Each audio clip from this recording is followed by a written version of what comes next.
Good morning, students. We begin with Standard 4 English, Unit 5, Part 1.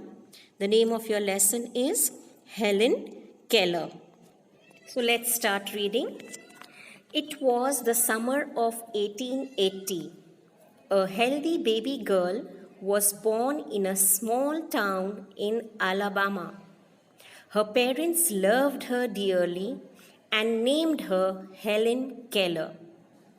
But one day the baby became ill, and day after day her fever stayed high. Everyone in the family tried to help her to get better, but all they could say was, "There is nothing more we can do. The baby may not live." This is a story of 1880. A small baby was born in a small town of Alabama. Her parents loved her and gave her a name called Helen Keller. But one day, what happened? The baby became sick. It was ill. And day after day, her fever was not getting low. And she was getting sicker and sicker day by day. Everyone who were there in the family, they tried their best to cure her. But they all tried their best, and they said that this baby cannot be cured now, and we think that this baby is not going to stay alive. Helen lived, but she was not the same after her illness. "Something is very wrong," her mother said. At last they found out what was wrong. The child could not see or hear. The baby grew into a little girl. Her parents felt sorry for her. Helen often cried and held on to her mother. "Give the poor child what she wants," her father would say. So after her long period of sickness, all the family members had lost hope. But Helen lived. And then after that sickness, the mother found that there was something still wrong with the baby. And then she found out that the baby could not see and hear, means she was blind and she could not hear. Then slowly she started growing, and she grew into a small little girl. And her parents, both the mother and father, they used to feel sorry for this little girl because she could not see and hear. And whenever she wanted something, she used to cry, and she used to go and hold her mother because she could not express what she wanted. So the father used to feel sorry and tell the mother that whatever she is asking, to fulfill all her wishes. Though Helen could not hear or see, she was a bright little girl. Some people thought Helen could not learn anything. Her mother did not agree. "Helen is very smart," she said, and added, "The problem is, how can we reach her? She is locked up inside herself." Helen began to grow wild. She would not let anyone comb her hair. So now Helen had grown up, and she was a very smart little girl. But other people thought that now Helen was blind and she cannot hear, so she cannot learn anything. But Helen's mother did not agree to it. She used to say that my child is very smart and she can learn. But she was thinking that how can we make Helen learn? Because Helen is always in the house. So now Helen, as she was growing up, she was becoming more wild and she was becoming very aggressive. She used to become angry and she has become a little naughty. She had become so naughty that she never used to let anybody comb her hair.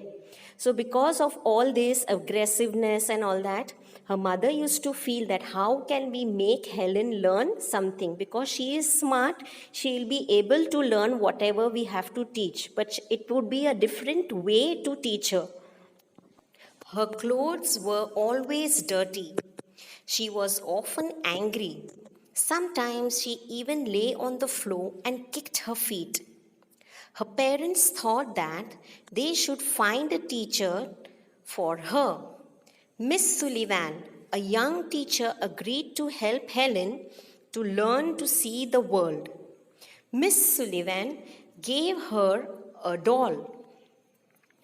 DOLL spells doll. So, as Helen was growing, she was becoming more aggressive and naughty. She never used to let anyone comb her hair. She used to dirty her clothes, and often she used to get very angry. And sometimes she used to get so angry that she used to lie on the ground, on the floor, and she used to kick her feet. So her parents did not know how to handle her, so they found a teacher called Miss Sullivan who agreed to teach Helen. So when she came, she started teaching her. She gave her a doll, and then she spelled that spelling of doll, DOLL, on her hand. She spelled the word with her finger into Helen's hand. She made the letters with special hand signs. Now this Miss Sullivan started teaching her by making her feel things, and whatever she gave her, she spelled that on her hand. And she also made some special hand signs to teach Helen.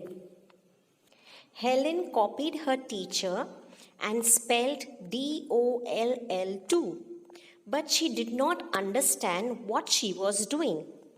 Helen liked Miss Sullivan. She was strict but kind. She spelled a lot of words for Helen on her hand, day and night, to make Helen understand. Now, whenever Miss Sullivan gave her anything, she used to spell that thing on her hand, and she used to do certain signs with her hands. So even Helen slowly learned what her teacher was teaching.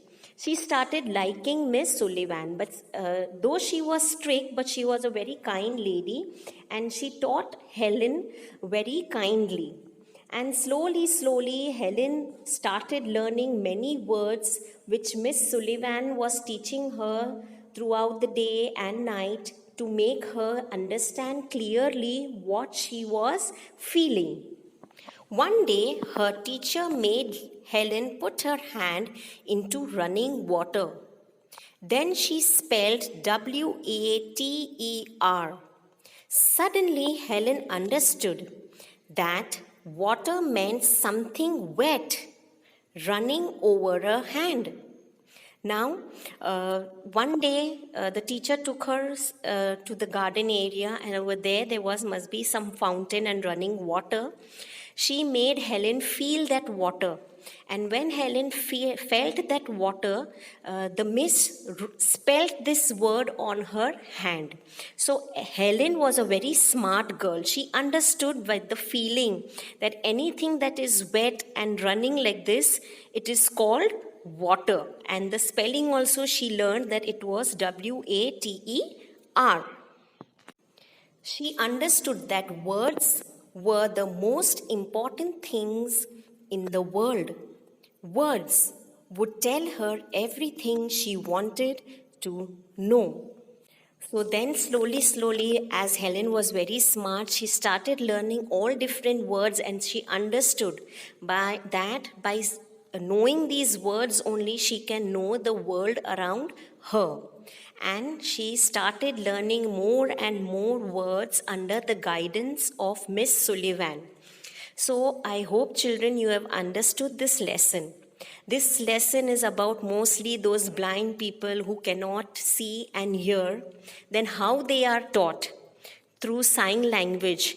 They have some certain sign languages which we will discuss in the second part. So dear children, the homework for this part is that you need to read this lesson. So thank you and have a nice day.